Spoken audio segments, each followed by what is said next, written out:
लढाई आता केवळ लोकशाहीची पण राहिलेली नाहीये। ही लढाई आता या देशामध्ये सुप्रीम कोर्ट अस्तित्वात राहणार आहे का लवाद त्याच्या डोक्यावर बसणार आहे त्याची ही लढाई आहे।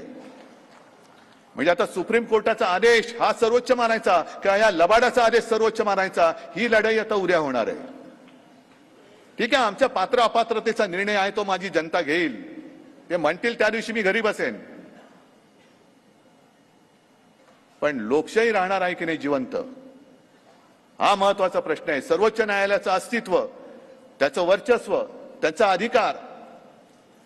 नाहीतर संजय राऊत तुम्ही इकडेच बोलत होतात आपल्या 19 जूनच्या कार्यक्रमामध्ये, कारण तेव्हा तो निकाल दिला होता आणि आपल्याला एक अशी वेडी आशा होती की आता हे सर्वोच्च न्यायालयाने दिलेल्या चौकटीत निकाल देतील, तो त्याने द्यायलाच पाहिजे होता। आणि तुम्ही बोलला होता की जे कोर्ट असतं ते फाशीची शिक्षा सुनावतं, बरोबर ना असीमजी, पण प्रत्यक्ष अंमलात कोण आणतं? जल्लाद। त्या जल्लादाचं काम या लवादाला दिलं होतं आणि फाशीसाठी म्हणजे सगळं सुप्रीम कोर्टाने तयार करून दिलं। लवाद म्हणतो मी फाशी कसं देऊ, याच्या जन्माचा दाखलाच नाही। अरे जन्माचा दाखला तपासायला नव्हता सांगितलं, त्यांनी जो गुन्हा केलाय त्याच्याबद्दल त्याला फाशी द्यायला सांगितलं होतं। आणि आणखीन ते निवडणूक आयोग म्हणजे दिव्यच आहे। म्हणजे असं समजा की एखादी व्यक्ती बँकेमध्ये पैसे काढायला गेला पासबुक वगैरे घेऊन, ते म्हणतात तुमचं खातच नाही आमच्याकडे। अहो मग पासबुक आहे, चेकबुक आहे, आम्हाला माहिती तुमचं खातच नाही आमच्याकडे, काय गिळलं तुम्ही आमची घटना गिळून बसलात?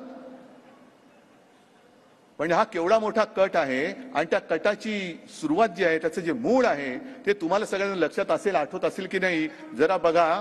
कारण गेल्यावर काय मला वाटतं 2022 साली JP नड्डा इकडे आले होते। आता त्यांना सुद्धा काय अधिकार आहेत की नाही कल्पना नाही, असा ठराव त्यांच्याकडे झालंय की नाही की सर्व अधिकार JP नड्डा या अध्यक्षाला दिलेले आहेत की नाही काढा। पण ते असे म्हणाले होते की या देशात आता फक्त एकच पक्ष राहणार, भारतीय जनता पक्ष, बाकी सगळे पक्ष संपून टाकणार।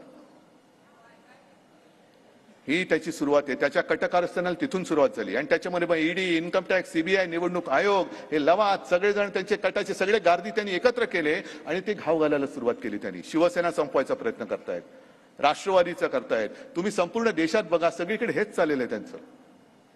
मग सगळे पक्ष संपून देशात एक पक्ष राहणार हे जर एखाद्या राष्ट्रीय पक्षाच्या सत्ताधारी पक्षाचा अध्यक्ष बोलतो, तर लोकशाहीचा डंका आणि लोकशाहीचं रक्षण करणाऱ्या निवडणूक आयोगाला हे मान्य आहे काय? हे उघड